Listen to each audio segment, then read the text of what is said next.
There's no getting away from it. I want to have to look away on this one. Okay. Um, as I mentioned before in a couple of earlier videos, some people in my community have been asking me questions, so I am attempting to answer them. And this one's from my friend Anthony, who is a great engineer. He says, well, he asks, did you ever feel or deal with resentment from loved ones as you made decisions for yourself and your career? And if so, how did you deal with the balance of cutting off relations, etc.? Did you build that fuck what people think of me mentality because of that? Yeah. Good. This is a great question, actually. Yeah, I think I did. If you kind of you understand the way I came up. I mean, growing up being in a wheelchair, looking different, you get a lot of stares, you get a lot of comments. You learn kind of early on to think like people don't really know me. You know, you definitely have a chip on your shoulder when you're young. I did. I try to grow out of it. Sometimes I do. Sometimes I catch myself. Even like actually today, I went out for a tea, and then when I was going into the Starbucks, there was a gentleman sitting outside the Starbucks, kind of eyeballing me, and which is fine. But there's definitely a difference between like glancing at someone and like really hardcore staring. And he was staring, and then I went in the Starbucks, got my drink. And when I came out, he basically tracked me the whole way when I was passing him, and I was like, I gave him a look, but then realized he couldn't see my look because I had a mask on. Anyway, it's immature of me to do that. So, but that being said, you really have to have that, fuck what people think mentality because it's your life, it's not theirs. And when I was, you know, young, like when I went to college, you know, I had people close to me that didn't really have high expectations, which is like the worst you can have. Like, if you have family members or whatever that, like, downplay you or say, you're never gonna. I had people tell me I was never gonna do shit. I had a family member that always called me the runt, of the family. I did have another family member basically say I could never do anything on my own, live on my own. And the funny thing is, those things did exactly the opposite of what they thought they would do.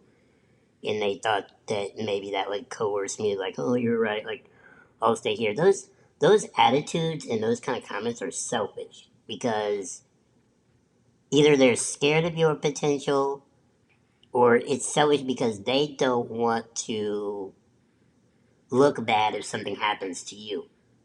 That's really where it comes from. So I had it doubly. Is that a word, doubly? I had it. I'm sticking with it. Fuck it. I had it doubly because when I was about 22 or 23 and I wanted to move to Philadelphia, and it was a spontaneous move. I really didn't know. I talk about it in my book. Um, I didn't really know I was going to stay there. I wanted to, but I had worked with a record label. Actually, let me break this down into two things. I was working at a record label, it's indie record label. We worked with a bunch of, up and coming artists. And I just had this vibe like people really didn't want it the way I wanted it. And that was kind of the first time I experienced this where I was like, y'all are so happy to be known around this college town. And I like that too. It's cool if people bump my records, but I'm not excited about doing a gig down at the local shithole bar. Like, I want to be in the studio with like artists that are on tour and doing shit, and I don't know, maybe being on fucking Dave Letterman show. By the way, which I've had both of those artists on tour, artists on Dave Letterman, and more. Humble brag.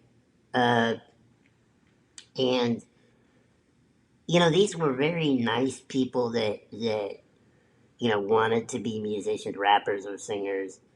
But I wanted more, and I very kindly people can't take shit personally. And basically, my thought to them was, I said, if you want to make music like I want to, I'll see you again.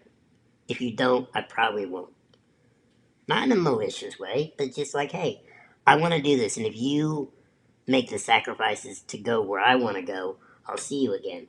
And by the way, I think out of all those people, I'm still connected with one of them.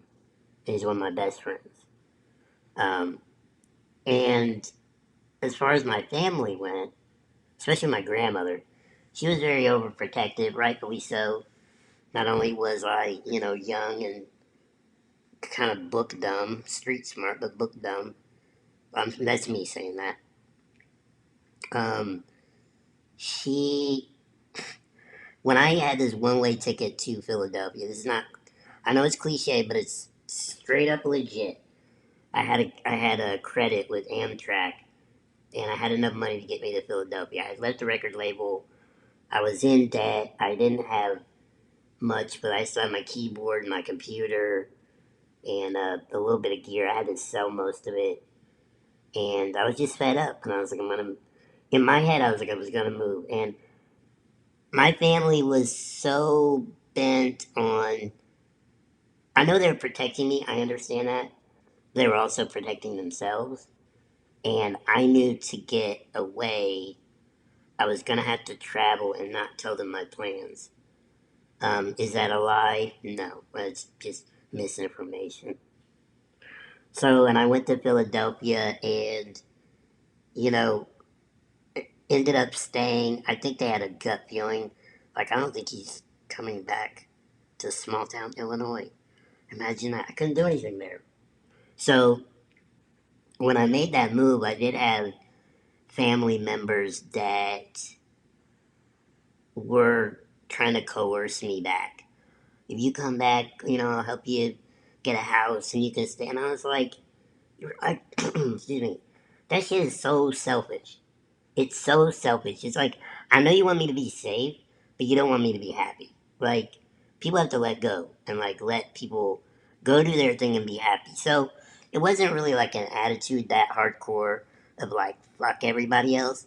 But I was like, yo, I have to live with me, not you. Like, you're gonna be happy if I'm hanging out with you and I'm miserable. By the way, I guarantee I would have made people's life miserable if I was stuck back in the Midwest, in small town Illinois.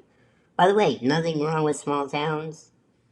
In general, they're great, pretty safe, unless you're in meth country. Uh, but, safe, nice, predictable. But you can't do shit. Like, there's no living there. It's, like, boring. And it's not a place for a young person to be. And so, I really did have that mentality. It's like, it was selfish, but it's selfish for me. And as long as I wasn't endangering anyone else. By the way, I never would have, I would never pin anything on anyone. Like if something happened, when I moved to Philadelphia and I was like basically homeless for several weeks, I wasn't gonna blame anyone. If something happened, be like, will you let me? I wouldn't. I'd be like, I did this. Because as long as you take responsibility, fucking do you. Like, do you. Because you have to live with you, not anyone else. I hope that answered the question. I think that answered the question.